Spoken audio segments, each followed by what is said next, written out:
is Robert Smith and with New River Community College's academic assistants, and today we are looking at the photoelectric effect. Problem states, calculate the joules of energy of a photon with a wavelength of 6.00 times 10 to the 7th nanometers, which is in the microwave region, and a photon with a wavelength of 6.00 times 10 to the minus 3 nanometers, which is in the gamma ray region.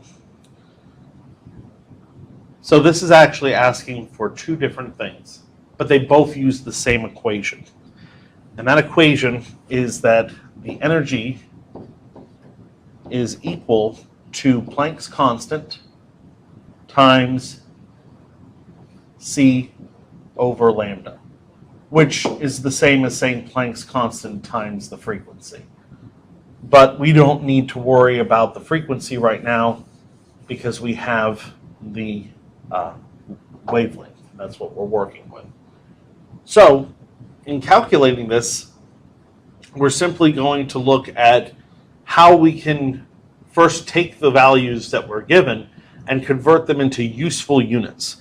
Planck's constant is given in joule seconds, and the speed of light is generally given in meters per second. We could convert the speed of light to nanometers per second, or we can convert the wavelength from nanometers to meters. I'm going to elect to do the latter. So we need to list our constants here.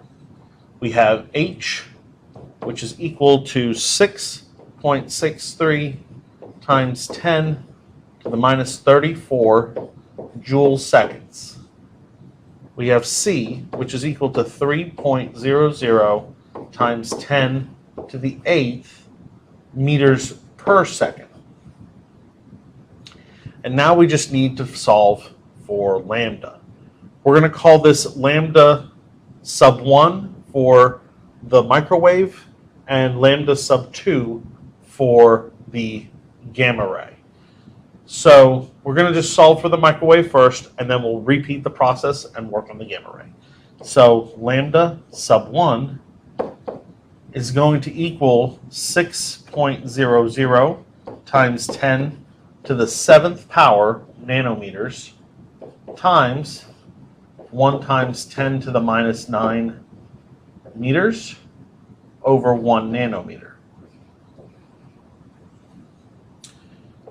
which gives us as lambda sub 1 as being 0.06 meters. We could easily put that in scientific notation. And in fact, if we're going to do that, we probably should stay consistent throughout. So 6.00 times 10 to the minus 2 meters. So plugging that into our equation, these values, we find that 6.63 times 10 to the minus 34 joule seconds times 3.00 times 10 to the 8th power meters per second. That's Planck's constant times the speed of light, all over 6.00 times 10 to the minus 2 meters. When you look at how the units cancel, you have your meters and meters that cancel each other out, and seconds that cancel each other out, and you're left with joules, which makes sense for what we're trying to solve for. So always keep that in mind, that all your units need to cancel properly to get you the result that you're looking for. When you do the arithmetic out, you will find that 3.32 times 10 to the minus 24 joules is our answer for E sub 1. Let's call that E sub 1. Repeating the process for E sub 2, means that we need to solve for lambda sub 2.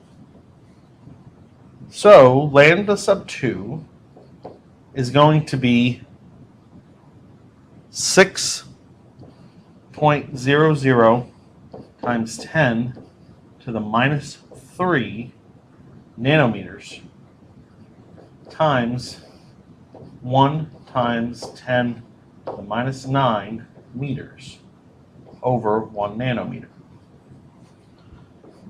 Do the arithmetic out, and you'll find that lambda sub 2 will be 6.00 times 10 to the minus 12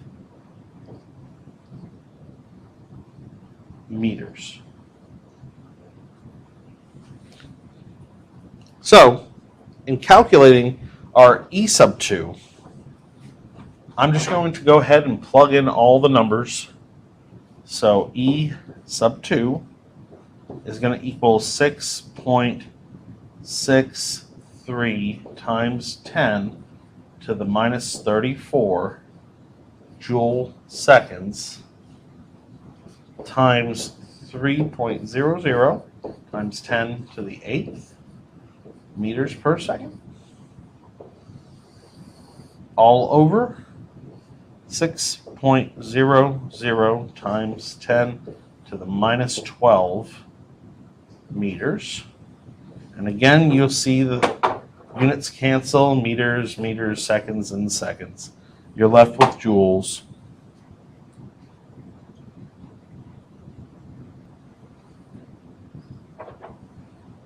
And when you do the arithmetic out, you will find that your E sub 2 is 3.32 times 10 to the minus 14 joules. And this illustrates a point. Gamma rays contain more energy than microwaves. And that's a known fact. And that makes sense analytically. Let's look at another problem. The work function of a given metal is 4.23 times 10 to the minus 19 joules. Calculate the frequency of light required to release electrons from the metal. Also, calculate the kinetic energy of the ejected electron in the light used for the irradiation that has a frequency of 2.00 times 10 to the 16th power per seconds. So we're asked to do two different things. The first is to look at what our equation for work is, and work can be solved in such a way. Work is equal to Planck's constant times mu. It's a very similar, in fact, it's the same equation as for energy, because work is calculated in joules, energy is calculated in joules, and that's how we solve for work using light and electromagnetic radiation in general. So manipulating this formula to get the frequency by itself, you just divide by Planck's constant, and you get mu is equal to work over Planck's constant. Well, we can look at what kind of constants we have here. We're given work as being 4.23 times 10 to the minus 19 joules, and we know Planck's constant to be 6.63 times 10 to the minus 34 joule seconds. So you can see how this would turn out to be per seconds, because if Planck's constant is at the bottom and the joules are canceling out, you're going to be left with per seconds. So let's go ahead and plug in those values for frequency. So frequency is equal to 4.23 times 10 to the minus 19 joules over 6.63 times 10 to to the minus 34 joule seconds. Again, joules and joules cancel each other out, and you're only left with per seconds, which when you do the arithmetic out on this, it comes to be 6.38 times 10 to the 14th power per seconds, which is also equal to 6.38 times 10 to the 14th hertz. The second part of the calculation is deriving the kinetic energy. Now, what is kinetic energy's equation? Well, kinetic energy is given to us in the equation. Ke stands for kinetic energy, is our Planck constant times our frequency minus our work. And we're given a new frequency here. We're given the irradiation frequency of 2.00 times 10 to the 16th per seconds. Because if you were to plug this value back in, you would just come back to zero. You would have zero kinetic energy because you're solving for work and then you're subtracting work. So that would not make any sense analytically. So we need to come back and do this in terms only